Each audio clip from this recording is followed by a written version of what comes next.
Dalam 3 buah bacaan, bahkan mulai dari bacaan di awal perayaan Ekaristi sebelum kita menyenangkan kembali perarakan Tuhan kita Yesus Kristus masuk ke kota Yerusalem, kita diajak untuk mengenali beberapa penokohan.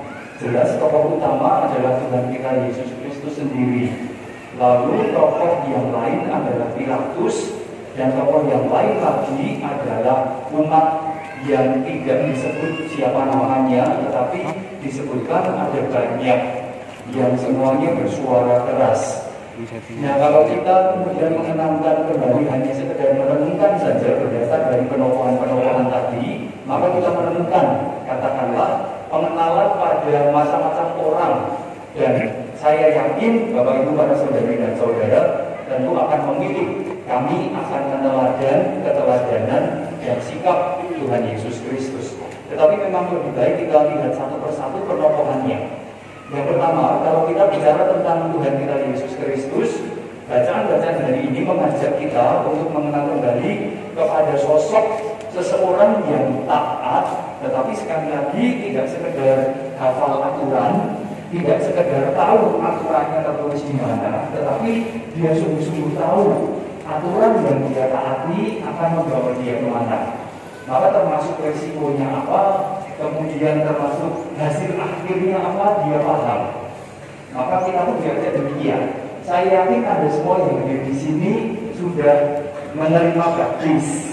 Ada yang baptis kecil karena mungkin mengikuti tradisi gereja Katolik.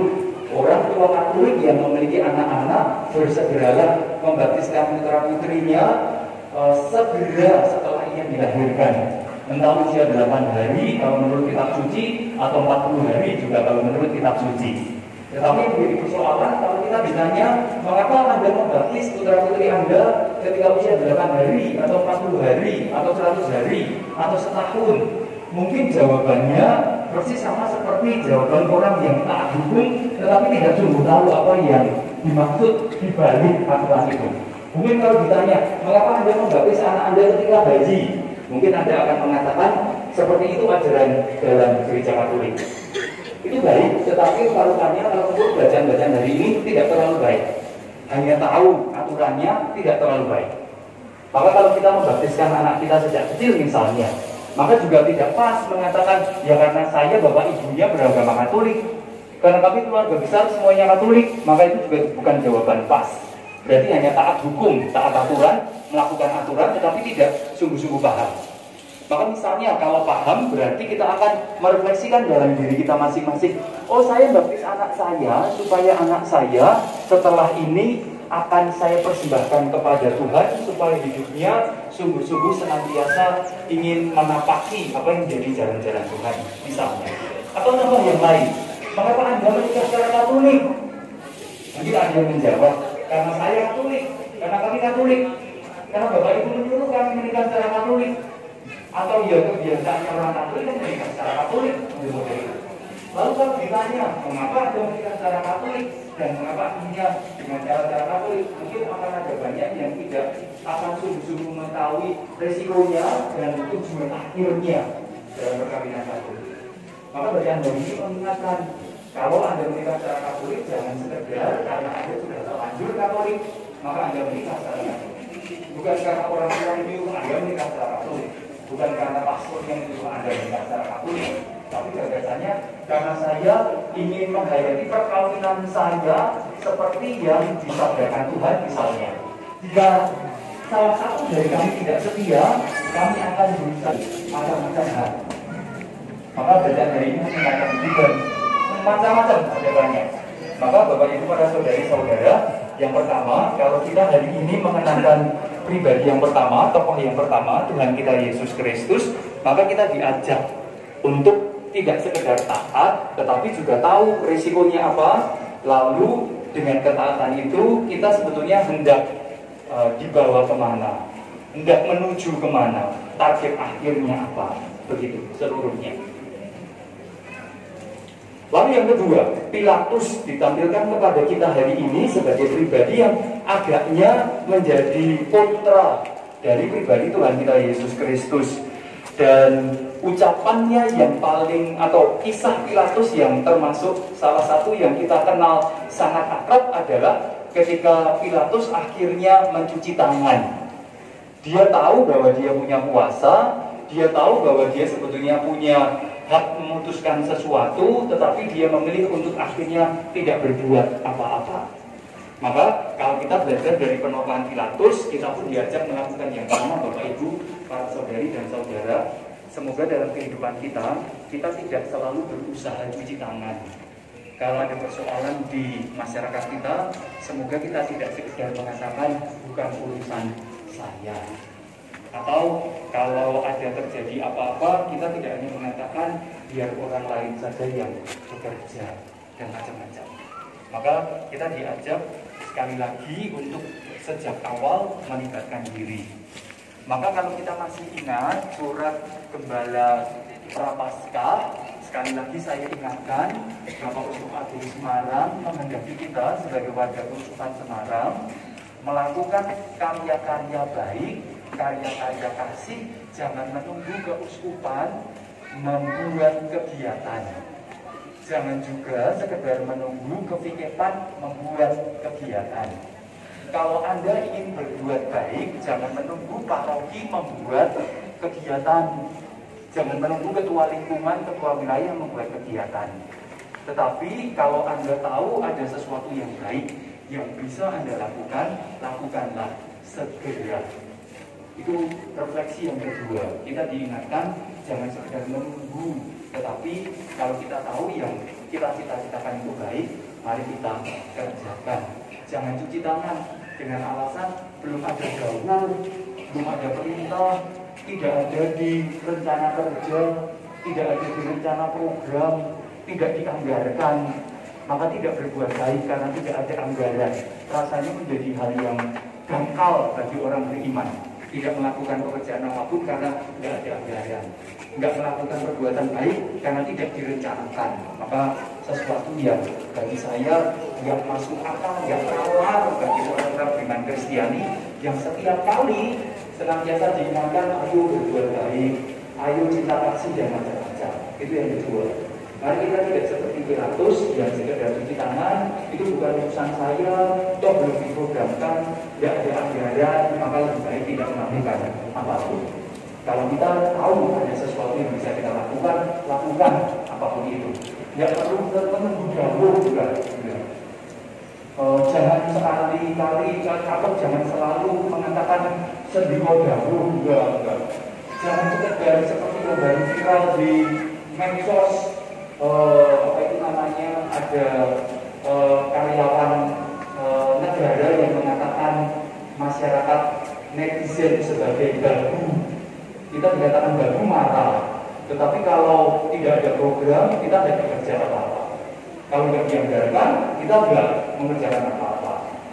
Kalau kita melakukan sesuatu hanya sekedar melaksanakan perintah, jadi sebetulnya ya babu-babu juga kita Bapak Ibu kalau begitu. Maka jangan jadi babu. Kalau ada sakit hati dikatakan ada babu, maka ya lakukanlah sesuatu, jangan menunggu diperintah Bapak Uskup, jangan menunggu diperintah orang tiket, jangan menunggu diperintah pastornya, jangan menunggu diperintah wali kota, bupati dan macam-macam. Kalau ada menunggu perintah, kalau ada sekedar sendiri baru, Anda baru. Dan orang beriman Kristiani saya yakin sakit hati kalau disebut baru, gitu.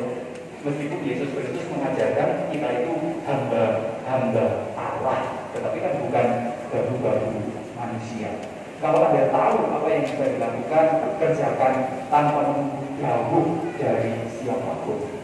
Dalam bahasa yang sedang viral, maka semoga Anda betul-betul benci kalau disebut sebagai baru. Bencilah diri kita masing-masing kalau mengerjakan sesuatu hanya karena diperintah, hanya karena sudah dianggarkan, hanya karena sudah terprogram. Bencilah diri kita masing-masing sekali lagi kalau kita mengerjakan hanya karena disuruh, hanya karena terprogram, hanya karena sudah ada anggaran. Itu yang kedua. Lalu yang ketiga, orang banyak, Bapak Ibu, para saudari dan saudara, orang banyak dalam bacaan Injil hari ini rupanya mengingatkan kita itu suka menjadi orang yang tidak dikenal. Kita suka menjadi anonim, sekedar ikut-ikutan kita suka. Tetapi kemudian kita tidak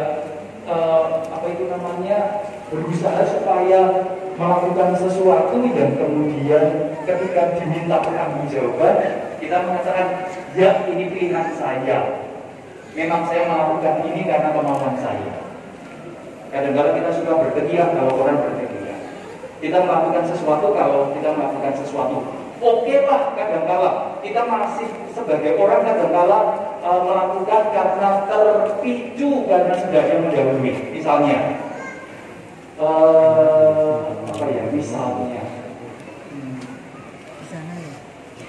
mengapa kita membuang tisu ketika nanti kita pulang dari gereja ini di sembarang tempat? Mengapa juga?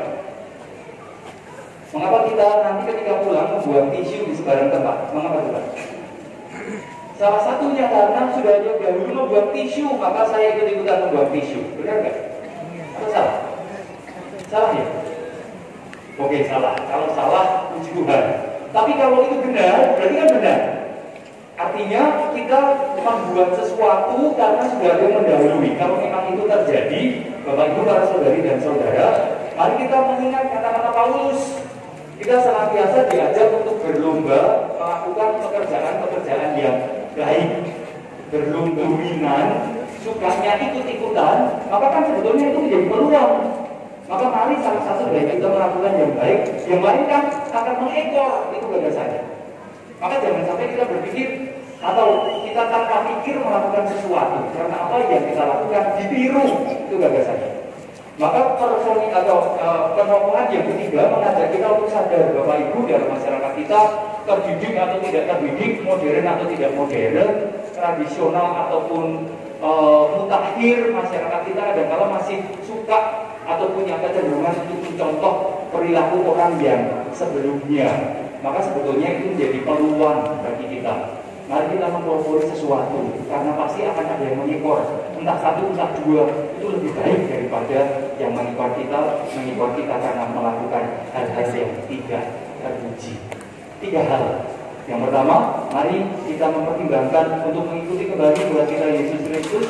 Silakan Anda taat aturan, tetapi tidak sekedar taat, tapi sungguh-sungguh tahu apa risikonya, dan ketaatan itu akan membawa Anda sampai kemana. Mari kenali itu. Lalu yang kedua, mari kita belajar dari Pilatus yang dalam perkara Tuhan kita Yesus Kristus, dia cuci tangan.